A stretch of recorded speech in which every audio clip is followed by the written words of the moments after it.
Good morning, everyone. A very warm welcome to our BDTI Showcase. If we're ready to go, I will just start sharing some slides and give a brief introduction about the day. So, one moment.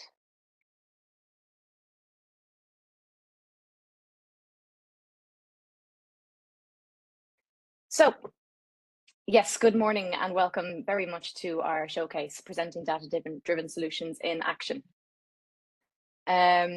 So, after a short introduction to the BDTI infrastructure, the Big Data Test infrastructure, we will hear from Themis Tambouris, who is a professor of information systems and e-government at the University of Macedonia in Greece, and Iraklis Varlamis, who is vice director of the Directorate of Digital Transformation and Digital Skills at GRNET.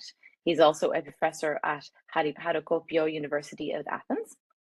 Joining them is Dimitris Zeginis. He's a postdoctorate researcher with the University of Macedonia. Together, they'll present their BDTI Pilot, MitosLOD, a project that transforms structured descriptions of over 3,000 public services into linked open data. After that, we'll hear from Francesca Pignataro, GIS Chief Analyst, and Francesca D'Agresti, Software Development Specialist at Comune di Napoli. They'll share insights from the Mobility and Urban Environment Information BDTI Pilot, which tests advanced analytics on data related to public space and mobility to build decision support systems for evaluating potential future use of public space. There will be an opportunity after each of the presentations to ask some questions, and we'll also have 15 minutes at the end dedicated to a discussion and Q&A about the project. So please post your questions at any time throughout the event in the chat widget, which is located on the bottom right-hand corner. And our lovely speakers will either respond to you during their session or at the end in the dedicated Q&A time. So what is the Big Data Test infrastructure? So from 2019 to 2024, BDTI empowered EU public administrations with data-driven solutions through a free, scalable, cloud-based test environment. EU public administrations played with data, tested their ideas, and implemented their projects for a duration of 6 months, with ready-to-use data analytics to experiment with prototyping data-driven products for the public good.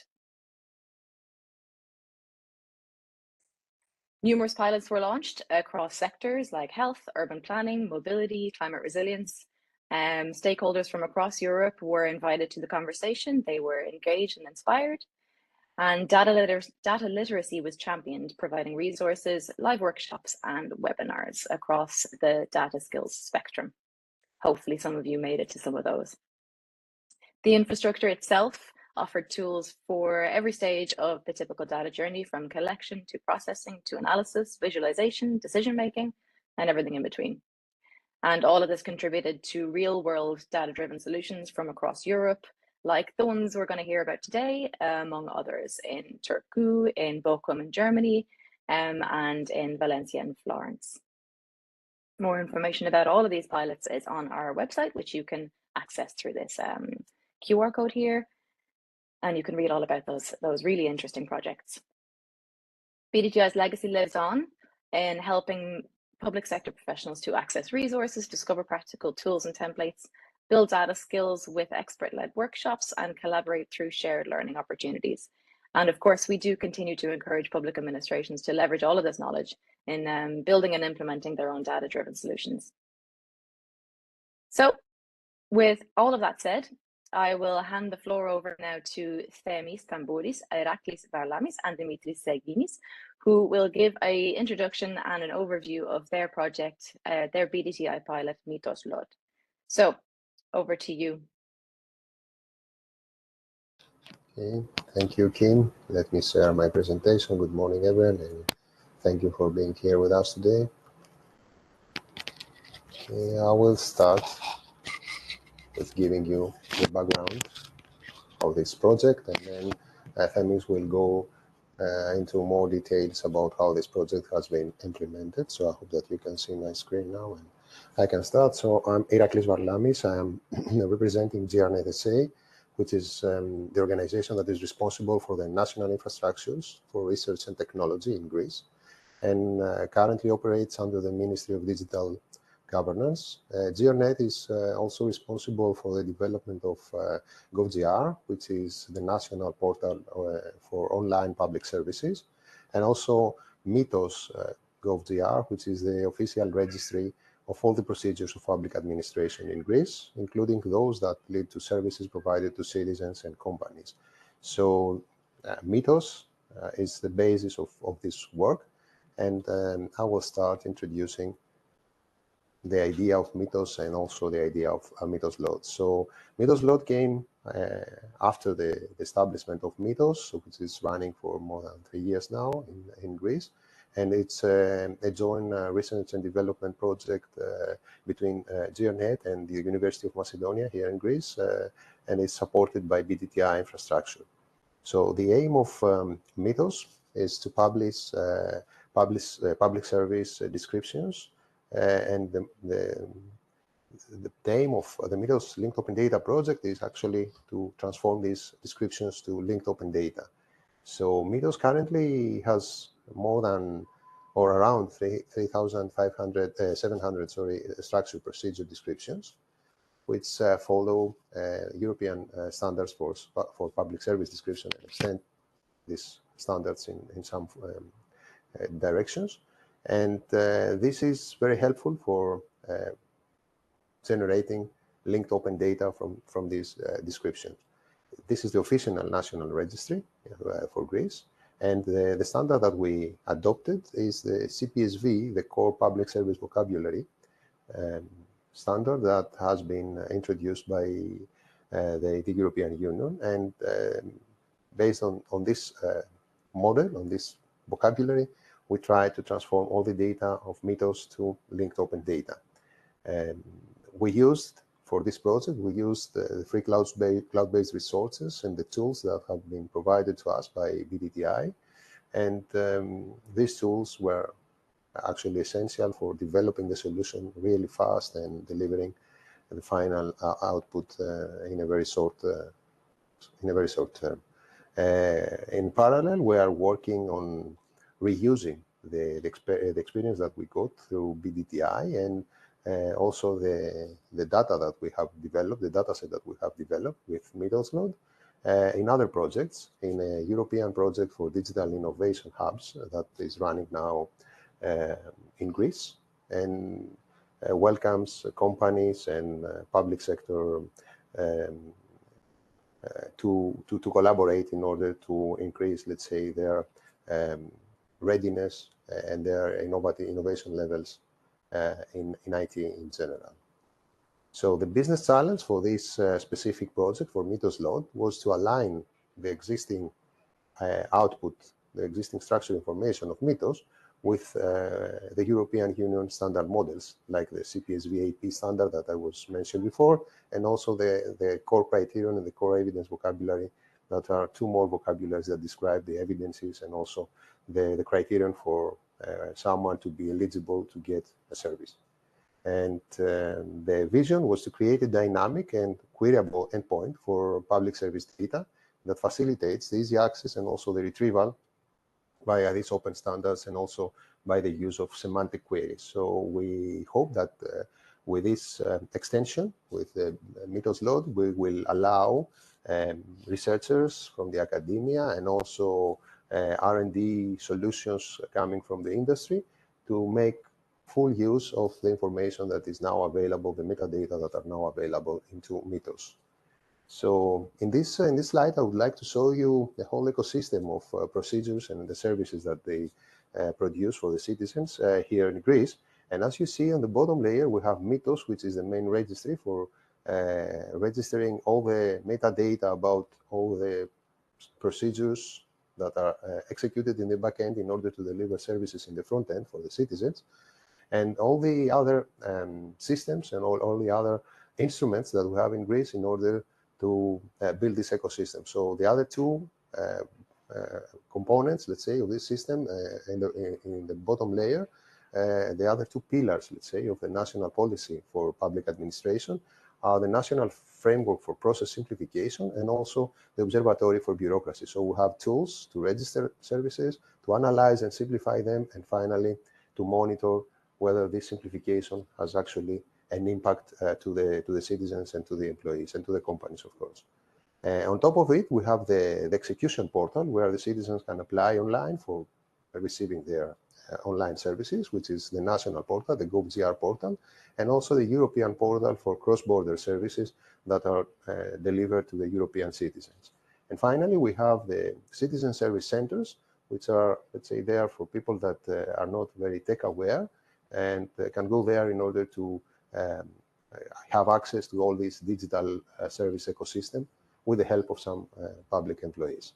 And finally, we have the public agencies, which are also important in providing us with new services and new service descriptions all the time.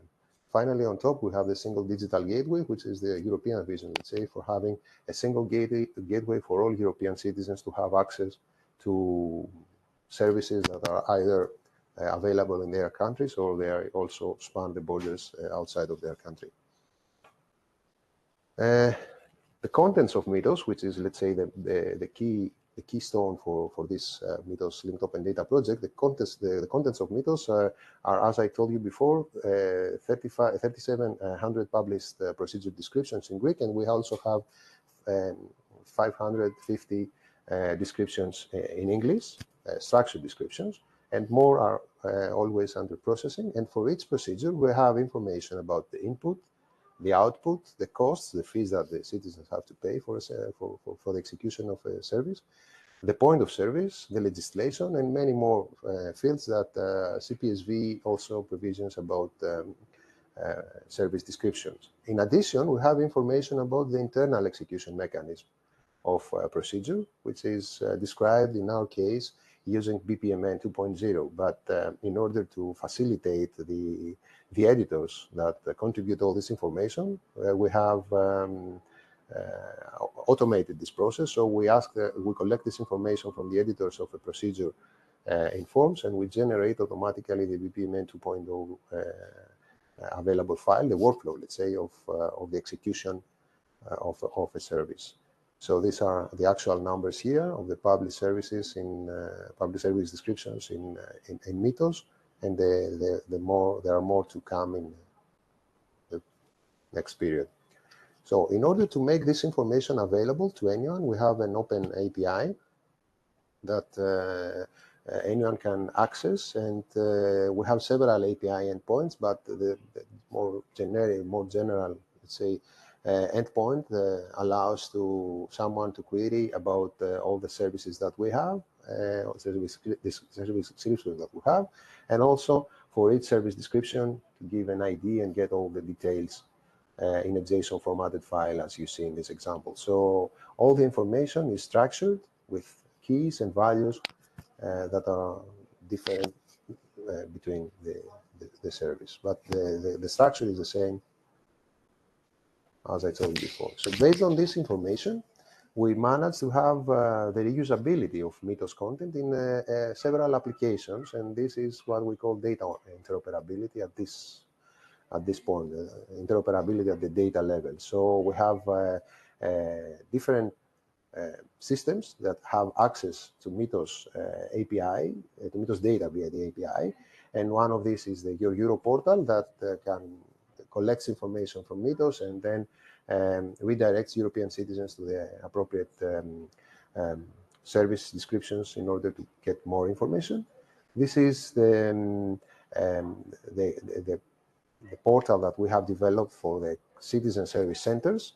So even the employees in the citizen service center have access to the metadata, to the requirements for a service, to the inputs, to the outputs, and all the information that is necessary to assist the citizens. This is the EUGO portal, which is also delivering the information from Mitos, and the look and feel is more or less similar to the actual Mitos website. And finally, we have the digital assistant, the AI-enabled digital assistant of GovGR, which have been trained using the data that come from the API of Mitos in order to be able to respond to free plain language queries, plain language questions from the citizens, and provide appropriate information and links to Mitos and GovGR. So with all these connections and with the API as the main backbone, Mitos is becoming the single point of truth for all these systems concerning the metadata of public services and public administration procedures here in Greece. So the next step for us was to make this information also semantically rich using the structure of CPSV and also all the tools that BDTI allows us to use in order to deliver this information in a semantic aware format. So now I will give the floor to Themis to continue this presentation with MitosLOD. Thank you very much. Thank you very much, Iraklis. First of all, let me also express my gratitude for being invited in this event to present our work as well. So, as already mentioned by Iraklis, Mitos is a very central system for the Greek public administration. It allows us to get information on public administration procedures and public services. So if I want to get a passport, then I first visit Mitos to see, what are the requirements, what are the documents to be submitted, what is the cost of getting a passport, what are the steps, and all that. And all this information about all these procedures is also available, as mentioned, via an API in JSON and XML. So in the MitosLOD specific project, our aim was to extract that information from the API and produce and publish that same information as linked open data.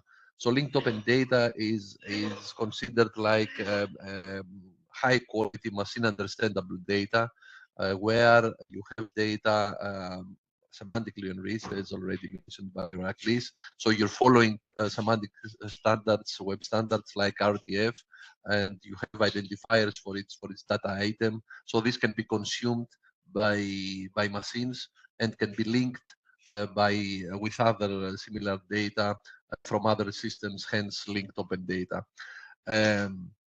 So in order to achieve that, we capitalize on BDTI infrastructure, and we have implemented a pipeline, the one that you can see in this screen. So what we do here is that we obtain the data for all public services via the API of Mitos. And then what we want to do first is we have to face a semantic conceptual challenge here, because we wanted this information to be CPSV AP compliant and semantic web compliant. Now Mitos is already based on CPSV, however, is not 100% CPSV compliant, meaning that there are other elements on Mitos that are not derived from CPSV AP. So we had to map actually the information already in Mitos in CPSV AP, but also other vocabularies from the core vocabularies families and other ontologies and other standards on the web. So therefore we had to do all this first component was to transform the data from JSON to RDF, and also map the information from the Mitos model to CPSV plus other standards models. And then we had the scheduler, the Airflow scheduler, which allowed us to perform updates and schedule all our tasks. And then we were able to publish this information in a specific store for semantic web, a specific RDF store. In our case, Virtuoso, which was again provided by the BDTI infrastructure. So BDTI was very much fit for our purposes, because it provided us with first provided us, of course, with the technical infrastructure, meaning the hardware, that we needed, but also they provided us with tools that we were in need. So they provided us Airflow and Virtuoso, so an environment that already had pre-built, let's say, delivered already all these software products that we needed for our purposes. So in that sense, following that pipeline, we were able to again to obtain, fetch the data, transform the data in the following the standards that we wanted, and then publish those data and make them available in a Virtuoso RDF store and link them with other data on the semantic web, hence multiplying the effect. So if we go to the next slide, then we will be able to to see a subset of that transformation. So we see some of the concepts that we use, like the public service, the event, the live event, the cost of a service, the evidence of a service. These are part of the CPS VAP model, the conceptual model, and we had to map the Mitos model into that model, and also find appropriate mappings for concept of Mitos that could not be mapped on CPS VAP because there were extensions. And then we produced the RDF triples, which looks something like that. Here, it's not meant to be read by humans, but it's meant to be read by machines. So machines are very good to understand that and link it with other data and provide it. And, yeah, provide it to via appropriate interfaces. For those not familiar with linked open data, it's a technology that it's a continuation of ontologies, like a more lightweight technology, and it's actually more or less now it's the next step of the linked open data is what we call now knowledge graphs. So you can further enhance those models to become knowledge graphs. That it's a term that is probably more known to the non-technical guys. So if we see the next slide, if we can go to the next slide, then we will be able to see how we can query those data. So in order to query the data, the linked open data, we need to use a specific language. It's called Sparkle. It's similar to SQL that we're using for relational databases. It's specifically designed to access RDF linked open data. And with these technical questions, you can get some really interesting results, like number of public services per live event, or mostly used evidences by public services. So you can you can think of many different instances where you can use that information either to provide information to the citizens, but also to provide information to public authorities and policymakers who would like to simplify public services. As already mentioned by Iraklis, simplification of administration services, processes, and public services is an ongoing goal of the Greek public administration, as in other countries as well. So having the mechanism, the technical mechanism to be able to do that easily and know exactly the underlying information and be able to query that information is important. Also, particularly important is that you can link this information to other information that exists in other information systems of the Greek public service, which is something that we are to explore in our next phase of the project. So if we go to the next slide, we can see the key outcomes of that project. So entire process now from fetching the data from the API to transforming the data and publishing the data as linked open data is now automated. This we managed to reduce significantly the manual intervention, hence increasing the efficiency of the whole pipeline. And of course, from the scientific side, we were able to present our work in a conference last September, which was well received by the audience. It seems that there is an interest for this kind of pipelines, but also for the BDTI infrastructure in particular. So if we want to go to the next slide to see what are the key learnings and what we have learned, it's obviously, as in any other project in the public sector, is very important that you have clear objective expected outcomes defined as early as possible, and of course have a plan, but also be flexible to deal with challenges, technical challenges, organizational challenges, etc., that will inevitably be there in your way. It is important that there is a need for a collaborative environment. In our case, it worked very nicely, meaning we had a team at the university that worked closely with the team at GRNET, and in that sense, we were able to identify and solve quickly the problems.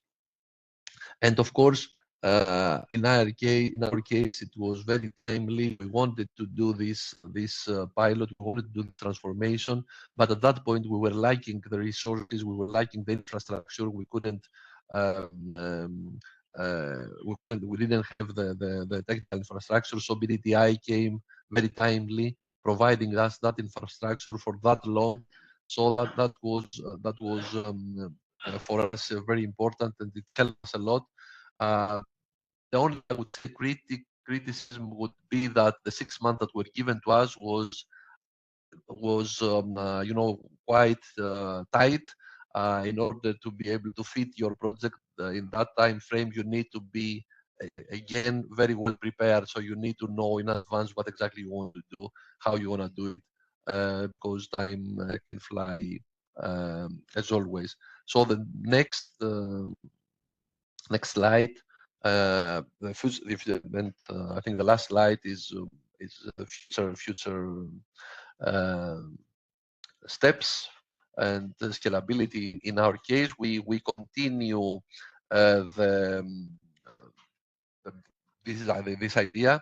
So we want to keep it and actually transfer it. We're in the process of transferring this pipeline to another infrastructure. We have secured that, and we hopefully we will pass this knowledge to, as Iraklis mentioned, to DigiGov InnoHub project that is looking for innovations in the public sector. We want to do the same with other information systems. So other information systems provide data in Greece. We're also in the process of identifying them and link them. So the next step would be to link data from other information systems, hence developing and producing an overall semantic web infrastructure with linked open data across different information systems.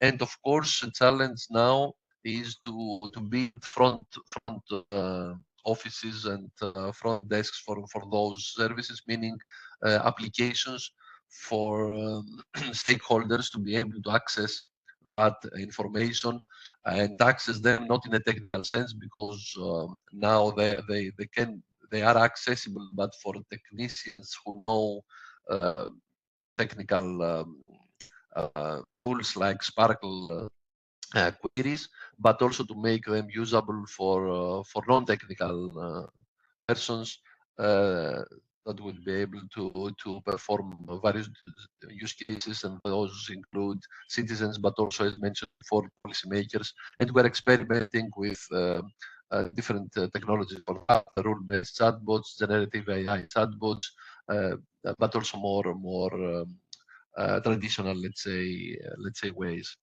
I think that was the last slide, Iraklis, if I'm not wrong. Yeah, and so I would like to thank you very much for your attention. And of course, we're here to answer questions if there are any, either now or at the end of the presentations, because there is also another presentation, very interesting, that follows. Yes, thank you very much, Themis, for that, and Iraklis for this really interesting overview of MitosLOD. And like you said, there is a short time now for some questions, but don't worry, if you haven't gotten your question in yet, there's time at the end as well. We do have one in from a participant. I'm sorry if I'm not pronouncing your name correctly, Eno. He said, very interesting, thank you. I'm assuming this is helpful in supporting regulatory efficiency and consolidation. Have you had already contact with Reg Watch Europe network or stakeholders working, for example, on the EU one in, one out rule? Okay, I may answer. I have an answer here. No, for the moment, at least we have not worked with Regulatory Watch Europe, but at least as part of GRNET, we're having a collaboration with many partners in Europe that are doing, let's say, regulatory projects concerning the use of digital tools in public governance. Actually, now we are participating in a new EU project that develops collaborations between European countries, European governments in the level of digital simplification, let's say, of digital services through interoperability also and through other disciplines. We are working closely with the Ministry of Digital Governance here in Greece and also with other partners from mainly the region here, the Balkan countries, but also some Central European countries there. And apart from that, we are also following all the join-up activities. We're trying to collect information like the one that you suggested here about similar or related activities that can be useful also for us, and we can also have something to say there. So thank you for the link, and we'll check it. Great, thank you. I hope that answered your question. There's no more in at the moment, but hopefully there will be later on. So we might jump on to our next presentation. And I'd like to welcome Francesca Pignataro from the Comune di Napoli to share her screen and share her insights. Thank you, Kim. Good morning to everybody. And thank you to the BDTI teams for giving us the opportunity to test their platform and having this webinar to share our results. Okay, let us share the screen and go to the presentation. I'm here with Francesca D'Agresti from engineering, technician on the IT field. Then we are in, as we see, in a project that we will describe, but first some information on our city. I work in— Sorry, Francesca, we don't actually see your presentation at the moment. That's a little troubleshooting. Okay. There we go. Here we go.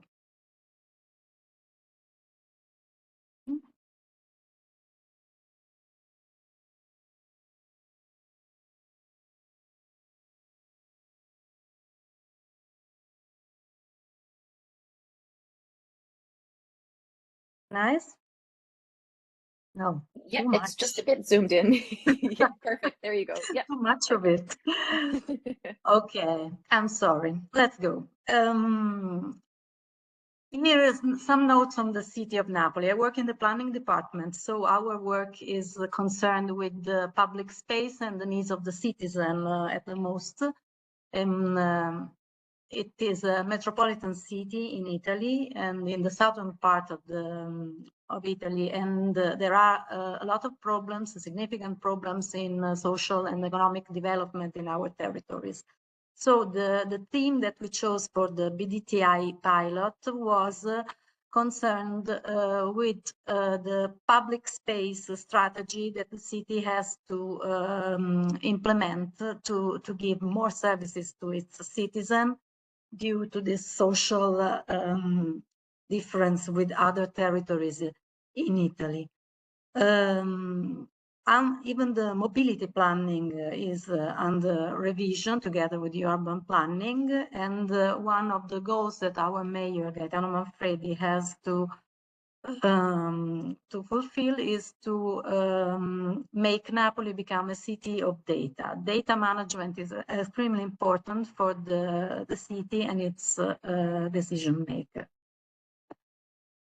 The BDTI platform and tools add these objects, these goals to enhance urban planning, mobility strategies, and a precise focus on the relief hubs, because as we have, like many other cities in Southern Europe, some problems with climate change and extreme events of heat island phenomena.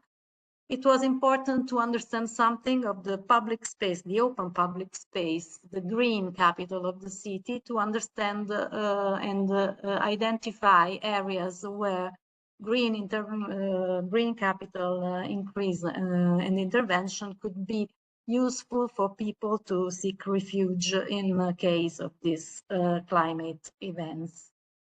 Anyway, the BDTI pilot had also the intention to solve a gap in some data sets on mobility and public space that were unpublished at the date when we started. How we got in touch with the BDTI team. We had another European project on course. It was Be Open. It had the object of creating a framework for supporting the administrations, the public administration, to open their data, and with a specific focus on the high-value data sets that the European Union have tried to regulate and to help and support administration to share their data with the correct tools. So in April 2024, we had initial briefings, defined this proposal with this focus that I've told you about, and the BDTI pilot was easily approved and obtaining a quick response from the BDTI team that organized the platform and the tools for us. We had a few months to, of course, familiarize with the platforms and the tools and the software that was available to us. Some of it was known, some was completely new. So we took our time and started in September our data selection. The municipality of Naples, we have in charge the main city of the metropolitan area, Comune di Napoli, was in charge of selecting the data useful for experimentation. So we had the object of integrating this information. It was mostly geocoded geospatial data. We aimed at creating new and organized data sets, and we had to analyze, of course, the data and results to support planning. So this support was extremely important, and we will see that it is a thing that is just starting now after the 6 months experimentation. 6 months for planning activities is a very short time, and so we are now trying to share, we are sharing with the planning officials all the data that we are managed through this BDTI pilot. This will allow us to share this information as open data, of course, continue using it in the BOpen project, and this will help citizen participation, which in the planning procedure is extremely important. We must implement our city strategy for public space as first thing, and at this with this intention we made up some dynamic dashboards that we will see to visualize the harmonized data and share this information first with the officials, then with the citizens. Which are these geodata sets that we used? We used the description of public space, green space, buildings and areas dedicated to other kind of services, sanitary, so assistential, and schools, of course, and how they are distributed in the city administrative units, the neighborhood or the quartieri. We had to evaluate their functionality, eventual underuse, some critical features and to integrate it with the information on climate risk that was the main object of this pilot. Sustainable mobility data, for example, the cycle paths, that was structured and documented for sharing exactly in this pilot and in the European project BOpen. The dataset on X exposure values and green index calculations, so as to understand some information on quality of the green capital of the city, was extracted from the Spotted platform, which was a previous, now closed European project in which Napoli was partner and in which we experimented new technologies to understand climate risk features related to our territory, and statistical data, of course, because when you talk about services to citizens, you have to understand some information and specific insights on how your population is changing and is configured, and which kind of public service offer is better tailored to the use of your citizens. Francesca will explain how this experiment, this pilot, was set up. Yes, thank you, Francesca. Thank you very much. Now also I'm going to show you the architecture of the Naples pilot that was created, was implemented by using some of the tools proposed by the big data test infrastructure. First of all, the Napoli municipality initially provided the data set of interest. Some of them had never been published before, and therefore their structure was first of all harmonized using some tools proposed by the BOpen platform, and were published through that platform at the beginning. Others were already ready to use and already published by the Napoli municipality. They were imported into the QGIS tool, which is a GIS, a Geographic Information System software, which allows to analyze and edit spatial data and generate cartographies. The cartographies this way generated were stored into the Postgres SQL database and consulted via the pgadmin web platform. So the harmonized and ready-to-use dataset were extrapolated from the BOpen platform and were processed by using Airflow, and specifically using a DAG, that is a direct acyclic graph, that is a collection of all the tasks we want to run, and this was developed in Python code using the Jupyter software. So this DAG read all the data set from the BOpen platform and then stored them in the Postgres database within the BDTI platform. So once the collection phase of all the data set to be used for the Napoli pilot was finished, we continued using Apache Superset tool for the analysis phase.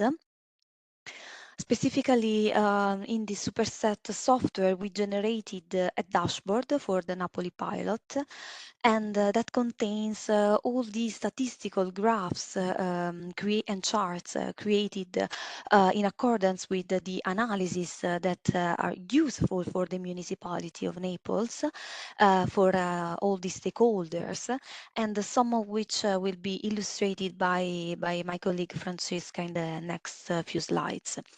Finally, currently in the BOpen platform, just one point in order to finish the architecture, thank you. In the BOpen framework, we are currently integrating the work done in the BDTI platform, developing a specific section dedicated to these graphs, to these charts, by using the public APIs provided by Apache Superset. So yes, please go to the next slide. So the first tool we used is QGIS, a geographic information system software, allowing the users to analyze and edit spatial information in addition to composing and exporting graphical maps. And in particular is useful to expand and integrate the geographical data acquired by the municipality of Naples by adding some analysis, such as the integration of data with administrative subdivision information, to the analysis to geovisualize statistical data, process social distress indicators, and access features of existing and planned public space to identify relief hubs. And the last one is the analysis that produce Hit Island detailed mapping on census tracts. So then in the next slide, we can see that with the Jupyter Notebook tool, that is a web-based interactive computing platform, we implemented in Python code the DAG, that is basically a script, a collection with all the tasks we want to run, organized in such a way that reflects their relationships and dependencies. Apache Airflow then imported and executed the logic inside the DAG, inside the script, and with the purpose of orchestrating the ETL workflows in order to automatically collect and integrate geospatial data into PostgreSQL database coming from the Fiverr Orion Context Broker, that is a software used in BOpen to store data in a standard format. So PostgreSQL is then the central point where the data resides in the BDTI platform, and from which Apache Superset will then draw to generate the graphs, the charts. Then in the next slide, we can see that so Apache Superset was used to create these final charts. It is important to underline here that the charts are not static, but are dynamic and reflects moment by moment the content of the data stored into the PostgreSQL database.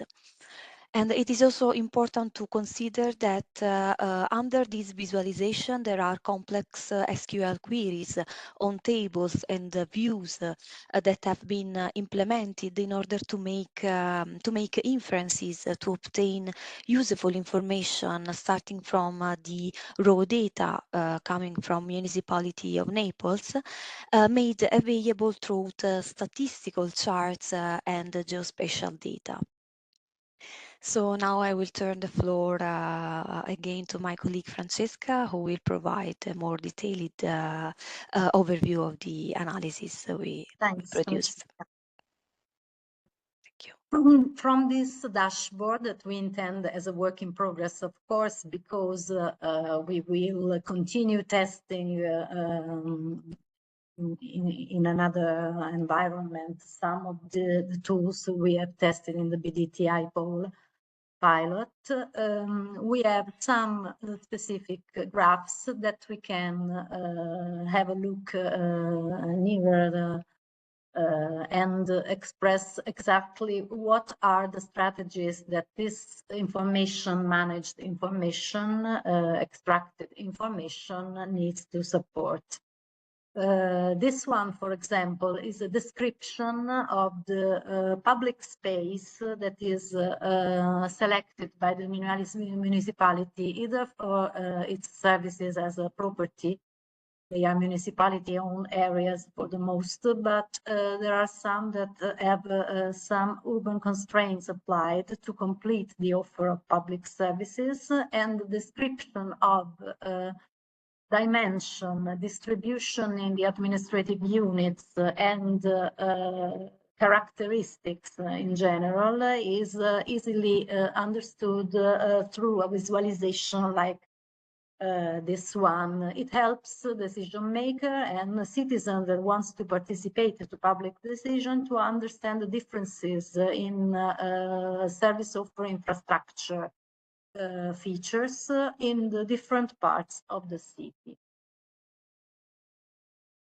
There is another kind of data that tends to be managed to give meaningful insights, and is the statistical data. If we have statistical data and understand in which parts of the city there is a difference in social composition, and understand in which areas of the city, for example, the young people have marked number and want and need different kind of public services, we can optimize our strategies. For example, this is the Casa della Socialità. It is a public, recent public activity opened in one of the quartieri and the neighborhood of the city. If we understand that this particular specific kind of service is exactly tailored to the need of each of the neighborhoods, we will have helped with our data the strategy. It is a kind of data-driven, of course, decision that we want to implement with this visualization on the data. There are some visualizations that are more insightful, let us say, than others. This is a graph where there are the parameters about the population, the number of families, for example, and the numbers of people of an age that carries the need for a specific kind of public service, and a calculation on the average and green areas at disposal of the administration to implement new services. We see each colored line is a specific neighborhood, that there is a similarity between most of the areas, but some of the neighborhoods are quite different. For example, in the offer of the average green per capita, and we understand that in a strategy, we must understand where the need is. We must understand where it is already solved in some way, the specific request that the citizens ask to the administrations. And we have a very clear description of how a specific neighborhood can answer this request. And this is extremely useful to compare all the neighborhood and understand where there is a potentiality for developing new services. This is another extremely impactful graph from the Apache Superset dashboard. Already the neighborhoods are described in visualizing the specific characteristics of green area assets. Here we understand that in this specification we put a focus and interest in the green quality assessment of the areas. The green index is a parameter that helps to describe open space. It grows in the presence of trees, for example. It is lower when there is soil, the bare soil. And so the quality of green performance is inserted in the evaluation assessment of these areas. Previous to this kind of calculation, the offer of services was expressed only by the evaluation of dimensions. I have an area. Okay, I must double the extension. Okay, but I have no understanding of how the quality of this green performance helps me to give an ecosystemic services to my citizen. Now, with the green index, it is possible to insert this quality assessment in the strategy. It is just to evaluate. These are the green index evaluated parcels. There is a difference between an area that is already green and gives its contribute to the safer and comfortable environment, and the bare soil where the area is there, the area is public, perhaps kids go and play, but it is one of the areas where a strategy for public space must intervene to let this place become relief hubs in the case, for example, of climate extreme events. It is most important to give the data the possibility to support decision maker and inserting this quality evaluation factor in the process. And it is an urban planning process, of course. Again, to help and support decision making, this reaction to climate change must overcome the very irregular solutions that Napoli citizens have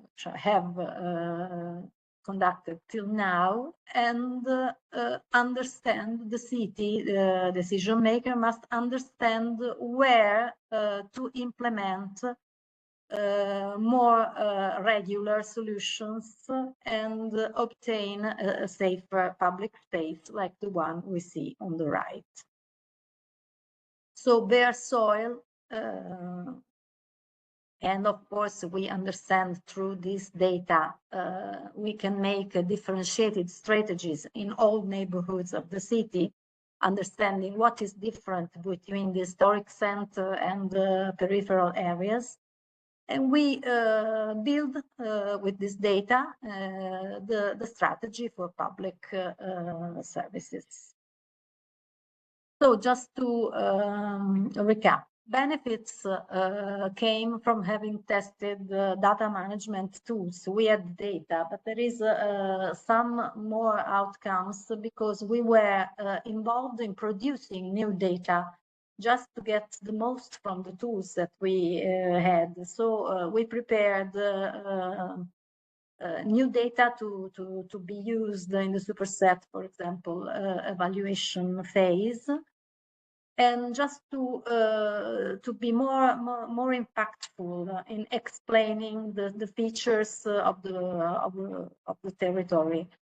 It is a proof now, and we kept all the visualization just because we intended it as a testing environment, and we understood that some data visualization are more impactful than others, of course, and it is important to test extremely impactful and flexible tools, and that these tests can follow the development of the data strategy. Then these relevant insights that we intend to use, of course, to develop planning strategies, and this moment are under the evaluation of the people there from the planning department and the assessors. There is another impact. It was that the GIS systems are being used now by a wider group of the civil servants than before. The distribution and easily accessible software coming from the BDTI pilot experience was important in this way, because it was a software easily accessible, whose utility was tested and convinced some of the people working on some procedures, some strategies, to use it as a common tool in the usual day-to-day activity. This pilot had another important element. We saw that having integrated data and cross-domain data is created to get the most from the tools was an extremely interesting feature. It pushed us to create new data, and this was a relevant feature that we wanted to highlight. So this is the question and answer time. Are there any questions? We are here. Thank you so much, Francesca. That was super interesting. We have some comments and questions in. First, I might just respond to a couple of people just requesting materials and the recording of the event. Yes, you absolutely will get it. Everybody will get it in their emails tomorrow.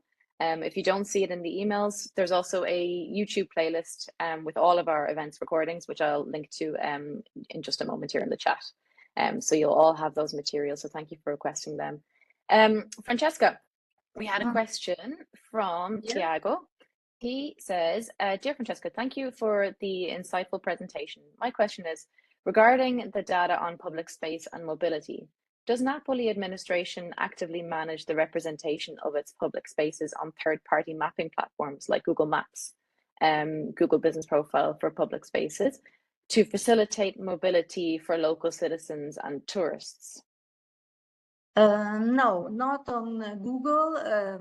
We have our own web GIS applications. Of course, they are concerned on the planning, the previous, of course, planning experience, while we are now treating the future planning strategy.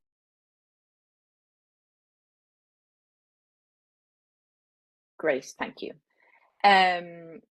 So yes, we'll now move on to, if you wouldn't mind, stop sharing your screen there, Francesca, if that's okay. And we'll move on to the dedicated Q&A. Future mobility planning. So no, not on the Google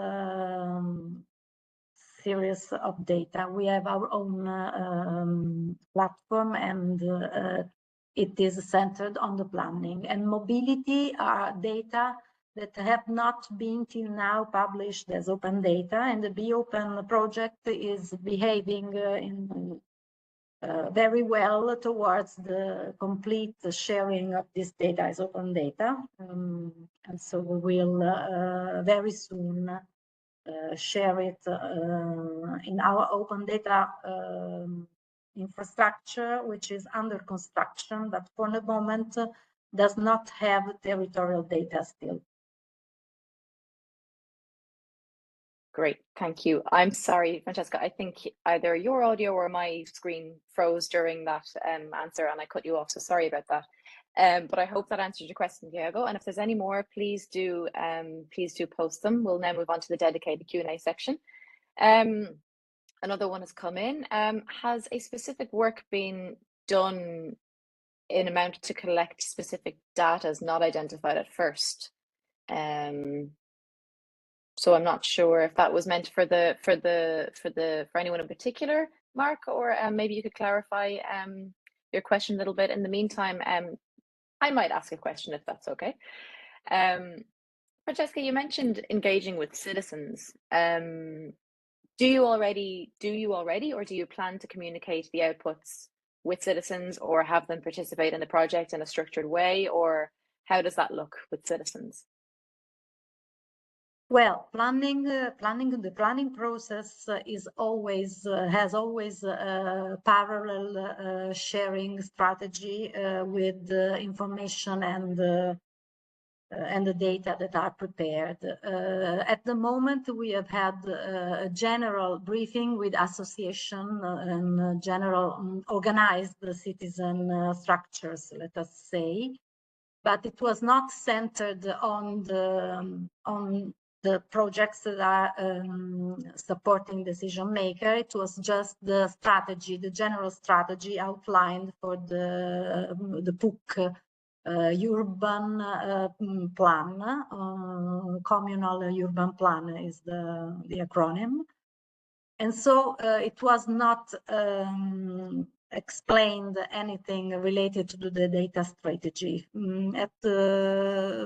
In future, of course, we will specifically share the BDTI experiment testing because it is an off track of the Be Open pilot. So it is a strong link that Francesca has explained extremely well between the two projects. And of course, it will follow all the sharing and disseminating of the Be Open. Anyway, we will, of course, we have a web page where the BDTI testing was shared just as an information.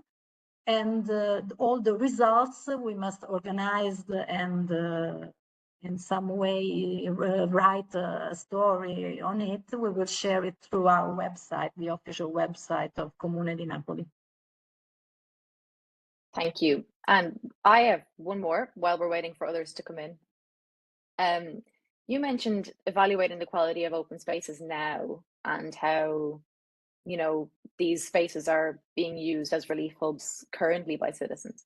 How was that analysis done? How did you analyze the effectiveness or performance of current relief hubs, or how current public green spaces are being used? Did that fit into this project as well, or is that a future integration?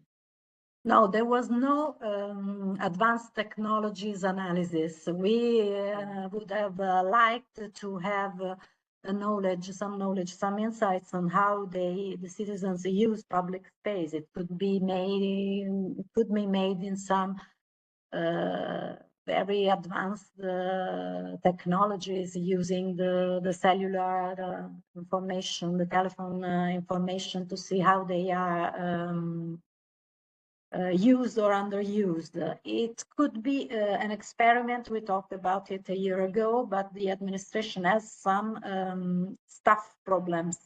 There was no possibility and no financing, let's say, to express this line of possible insight. It could be extremely useful because we have very large parks like Capodimonte, in which to very wide areas, the areas effectively used are a very low part of the general extension. There are some security problems too, because some of the areas have some landslide problems and so on. And putting together all this information, we could have a strategy for implementing a safer space, of course, and not just reducing to a very small areas the experience of going about in this very beautiful park. Great, thank you very much. I might pose a question to Iraklis and Themis, if that's possible, and Dimitris maybe. Just on, while you were discussing the architecture of the pilot, I wondered how scalable it is for handling increased data and user demand in the future.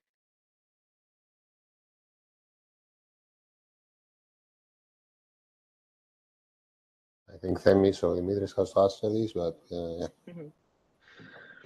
Yeah, so probably Dimitris is the more technical guy to discuss about scalability of the platform. So Dimitris, the question was about scalability of the platform. I'm not, I don't know if you can follow. In general, we have, yeah, this kind of infrastructures like Virtuoso. They're quite scalable, so they can handle significant large data sets.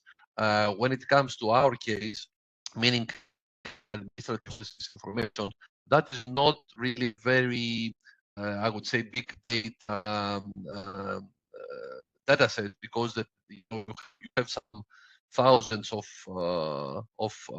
processes, and for each one you might have a few hundreds of elements, but that's not that much, because we only have text there, we only have triples. So when it comes to data, having millions of data triples, it's normal. Let's say when you have billions, it might become a little bit more worrying.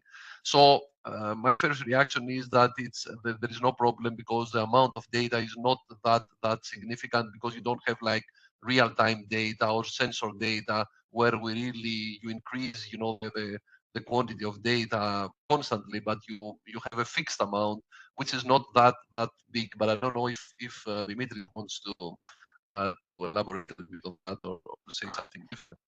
Yes, two comments. One thing is about the process and the code we have implemented. So, as Temi said, there is currently a number of processes that are translated into linked data through our code, and the code we have implemented is somehow scalable in order to only tackle, every time the code runs, not to tackle only the new update. So we don't need to do everything from scratch, and we just need to process and add only a few more data at the triple store. Regarding the data, is not a big amount of data that we're currently using, but in any case, that's why I also used a cloud infrastructure like the BDTI that was easily to scale, even if more larger amount of information will come. But in general, the amount of information that they are handling, it's metadata. That's not a very big amount of data that we need to handle. So the code can handle, in general, these incremental updates. So we don't make many network or we don't propose a network based on this, and we use cloud in order to scale, even if it's needed. But in our case, not such a big problem. So Great, maybe I would like to come back maybe on that, on what Dimitris suggested, because that was something important that you mentioned in the answer. So the whole idea is that, we did this one time, so we transformed everything one time, and now we regularly check Mitos, and we only get new information or changes on the information, and only those information we transform and we publish. So we don't need to redo the whole thing every time, but we really do this increment way, and then we don't have like thousands of new processes every day at this stage, at least. So it's very manageable. Yeah. Thank you. I have one more question. Since I asked Francesca about communication, how do you plan to keep stakeholders informed and involved as the project evolves? Is that something that currently is ongoing, or is it a future consideration to inform and keep stakeholders involved? Maybe I'll start, then Iraklis will join. One way for us to ensure sustainability is, of course, to try, and I think we have achieved that, to integrate that in an ongoing project. and therefore transfer the code and what has been done. And then this new project, the InnoHub project, will make sure that it will be part of its offering. And this is a quite large project in Greece, but also at the European level. They do their own dissemination. So being able to integrate this service in the services offered by InnoHub means that it will be sustained and it will be disseminated at a much larger scale, because the resources are there, the project is already there. It has a repository of other innovative solutions for the public sector. So integrating that in that list of offerings is, I think, it's a huge success and a big step towards sustainability. But besides that, we also have plans for some events. We will have an event.